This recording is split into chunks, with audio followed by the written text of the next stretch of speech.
नमस्कार मित्रों, आज हम आपके सामने राजनीति विज्ञान के अर्थ और प्रकृति से संबंधित कुछ विचार रखेंगे और उन्हीं के आधार पर आपको समझाने की कोशिश करेंगे। आपसे हमारा विनम्र अनुरोध है कि अगर आपको हमारी चीज़ें उपयोगी लगें तो आप चैनल को सब्सक्राइब करिए और दूसरे का भी हित हो सके तो ज़्यादा से ज़्यादा शेयर करें, जिससे दूसरे तक भी ये पहुंच सके। और लाइक करें, कमेंट करें, जिससे हम आपके सुझाव के अनुसार कुछ और अच्छा कर सकने की स्थिति में आए। धन्यवाद। तो राजनीति विज्ञान, और पहली चीज़ तो राजनीति का जन्म यूनान में हुआ और उस राजनीति को, जिस राजनीति को भारत में शासन सत्ता के रूप में देखा जाता था, उसको यूनान में राजनीति के रूप में देखा जाता था, जिसका जीता जागता उदाहरण अरस्तु की पॉलिटिक्स। अरस्तु राजनीति को पॉलिटिक्स की संज्ञा देता है। राजनीति विज्ञान के रूप में अगर किसी ने पॉलिटिक्स को राजनीति विज्ञान के रूप में परिभाषित किया है तो वो है विलियम गॉडविन। और कुछ विचारक ऐसे हैं जो राज्य के विज्ञान के रूप में राजनीति को देखते हैं, वो है गैटेल। राजनीति विज्ञान के रूप में जो विचारक देखते हैं, गैटेल और फ्रेडरिक पोलक। पॉलिटिक्स ग्रीक भाषा के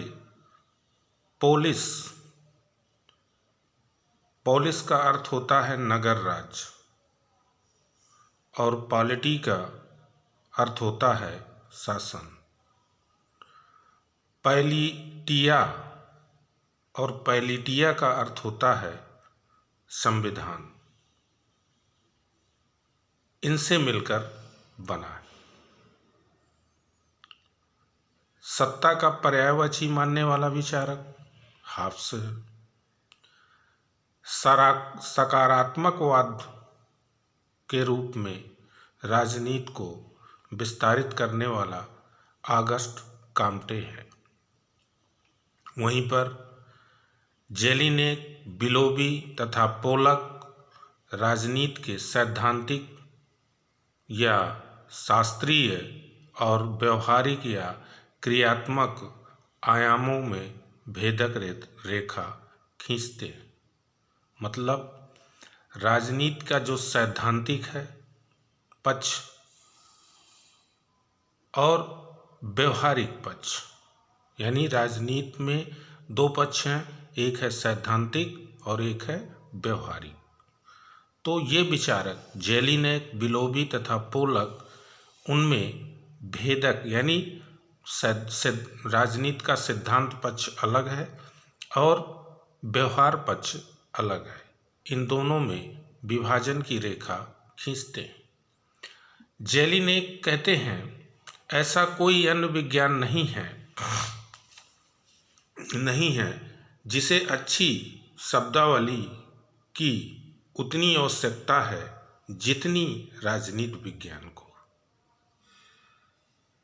यानी राजनीति विज्ञान की जो शब्दावली है शब्दावली को लेकर के जेलिनेक ने आक्षेप किया है। शब्दावली राजनीति के लिए अच्छी होनी चाहिए, ऐसा विचार जेलिनेक ने दिया है। कन्फ्यूशियस और कौटिल्य ने राज्य सिद्धांत की अपेक्षा शासन कला और नीति शास्त्र पर अधिक ध्यान दिया है। कन्फ्यूशियस और कौटिल्य ने राज्य सिद्धांत की अपेक्षा शासन कला और नीति शास्त्र पर कहीं अधिक ध्यान दिया है। सर अर्नेस्ट बेन ने राजनीति किसी परेशानी को ढूंढने वाले, खोज निकालने, चाहे उसका अस्तित्व हो या ना हो, इस रूप में व्याख्यायित करते हैं। मार्क्स वहीं राजनीति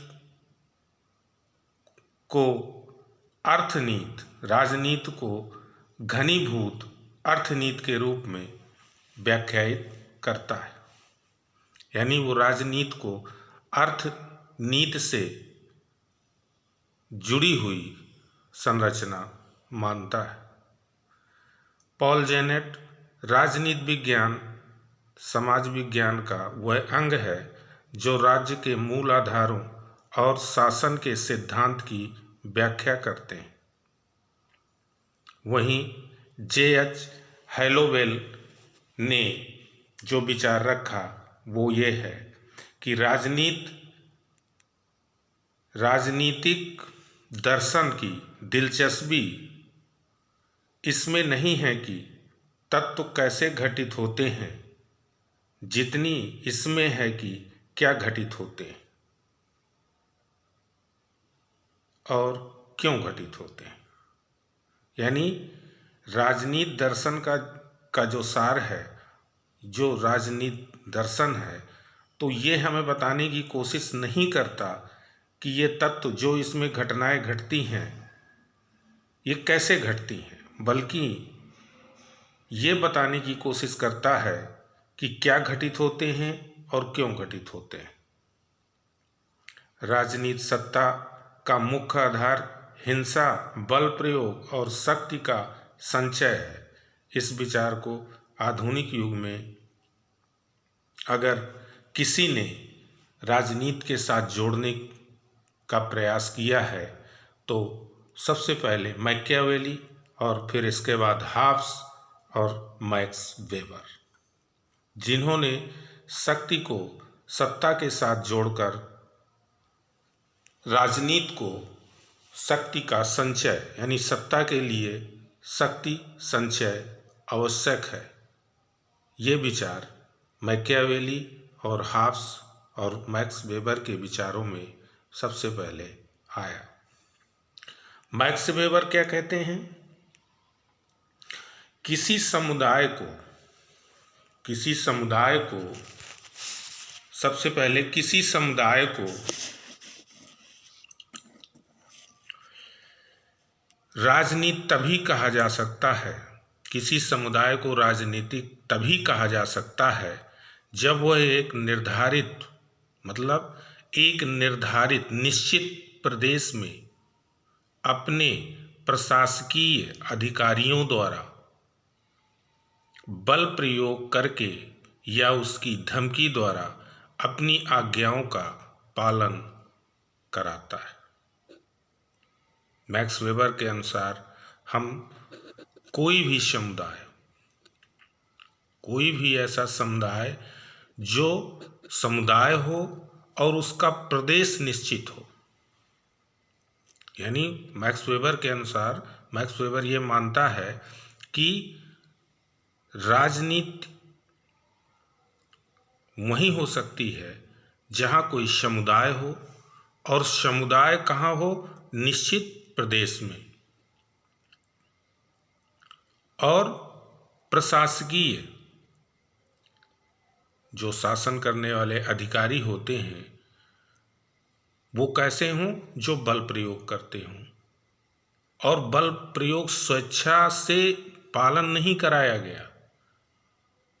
जरूरी नहीं है कि बल प्रयोग ही किया जाए, उसकी धमकी द्वारा भी आज्ञाओं का पालन कराया जा सकता है। इसके बाद लासवेल, राजनीतिक अनुभव पर आधारित ज्ञान है। लासवेल के विचारों में मनोविज्ञान का पुट आता है। वो कहते हैं कि राजनीति एक अनुभव पर आधारित ज्ञान है। ये शक्ति के निर्धारण और वितरण का अध्ययन है। यानी राजनीति के द्वारा हम ये निर्धारण करते हैं कि शक्ति किसमें है और शक्ति कितनी है, और राजनीति शक्ति के दृष्टिकोण से किया गया कार्य। यानी राजनीति जो है वो शक्ति के दृष्टिकोण से किया गया कार्य है। मैक्स वेबर की किताब है the theory of social and economy organization, जिसमें उसने अपने विचारों को व्यक्त किया। वहीं पर आते हैं हम अल्फ्रेड डी ग्रेजिया, जिसने पॉलिटिकल बिहेवियर में आधुनिक राष्ट्रवाद के जनक यूनान के नगर राज्य को नहीं माना है। उन्होंने जो ये विचार राजनीति में आया कि राष्ट्रवाद के जनक के रूप में आधुनिक यूनान के नगर राज्य हैं, इस विचार का खंडन करते हुए उन्होंने विरोध किया है। वहीं पर रूसो, हीगल, मैजनी आधुनिक राष्ट्रवाद का वैचारिक स्रोत अगर माना है तो वो प्लेटो और अरस्तु की पुस्तकों में खोजते हैं। यानी अल्फ्रेड डी ग्राजिया ने यूनान नगर राज्य को राष्ट्रवाद का जनक नहीं माना। वहीं पर रूसो, हीगल और मैजनी ने यूनानी नगर राज्यों को ही राष्ट्रवाद के जनक के रूप में स्वीकार किया है। वहीं सेंट थॉमस एक्विनास के जो विचार हैं वो हम आपको अगले वीडियो में बताएंगे। अभी के लिए धन्यवाद। आपसे फिर वही अनुरोध है कि चैनल को सब्सक्राइब करें, ज़्यादा से ज़्यादा शेयर करें, जिससे लोगों के पास पहुंच सके और उनका हित हो सके। धन्यवाद। शुभ रात्रि। जय हिंद।